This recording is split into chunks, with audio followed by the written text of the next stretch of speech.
तो भाई मैं आपको दिखा रहा हूँ, ये 3 नंबर की मार्केट हमने पूरी ढूंढी है, लेकिन हमें कहीं पे भी जो है इस तरह का जो है अपना जानवर नजर नहीं आया। अच्छा, इस जानवर को किस तरह से पाला गया है और कितनी इसमें मेहनत की गई है, ये भाई मौजूद है, इनसे पूछते हैं। अस्सलाम वालेकुम। वालेकुम सलाम।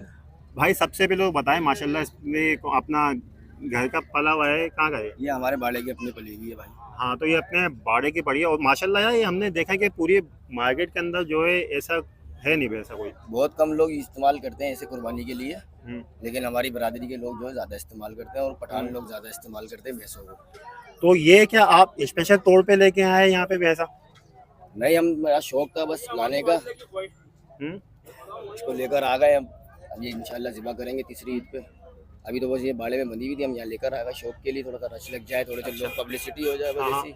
अच्छा, मतलब कहने का ये है, इसको आप सेल करने के लिए नहीं लाए, खाली लोगों को जो एंटरटेन करने के लिए लेके आए? ताकि इंशाल्लाह अगले साल लोग इसकी भी कुर्बानी करें। सही। तो लोगों की समझ में आया है हम्म। कि भाई ये भी जानवर ज़िबा होते हैं। अच्छा। हाँ, सही है। इस वजह से लेकर आए। हम्म। अपने घर पे पहले काटेंगे ताकि लोगों की समझ में आ जाए। पिछली बार हमने गायें काटी थी तो लोग हम्म। गायें लेकर आने लग गए। इस बार हम भैंस लेकर आए, इंशाल्लाह अगले साल लोग भैंस भी लेकर आएंगे। ये हमने 3 महीने पहले ली थी मंडी से ही। अच्छा। हमारा काम भी भैंसों का ही है, हम्म। तो हमने ये लेके बाड़े में छोड़ दी थी। हम्म। जब इसका वजन कम था तो इसके ऊपर ज़्यादा तवज्जो हुई, तो इसका वजन ज़्यादा अच्छा हो गया और ये ज़्यादा खूबसूरत हो गई।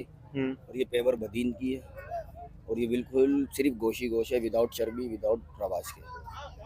तो माशाल्लाह आप देख सकते हैं कि 3 नंबर की मंडी के अंदर इतना खूबसूरत भैंसा यहाँ पे मौजूद है। अच्छा, ये सेल के लिए नहीं है, तो ये आप लोग की तवज्जो को यहाँ पे लाने के लिए है कि इसकी भी जो है कुर्बानी होती है। तो यहाँ पे ज़रूर आएँ, और यहाँ पे हमने आपको पहले भी दिखाया है कि यहाँ पे इंशाल्लाह आपको जो है कम से कम रेट के अंदर अच्छे से अच्छा जानवर बआसानी मिल जाएगा, क्योंकि ये न्यू कराची जो है सबसे सस्ती मंडी है।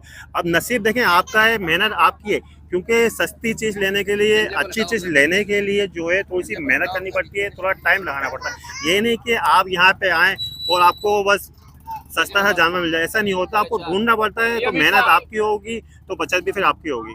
तो आगे लेके चलते हैं प्रोग्राम को, और आपको यहाँ की खूबसूरती दिखाते हैं और आपको मज़ीद यहाँ पे जो नस्लें वो दिखाते हैं।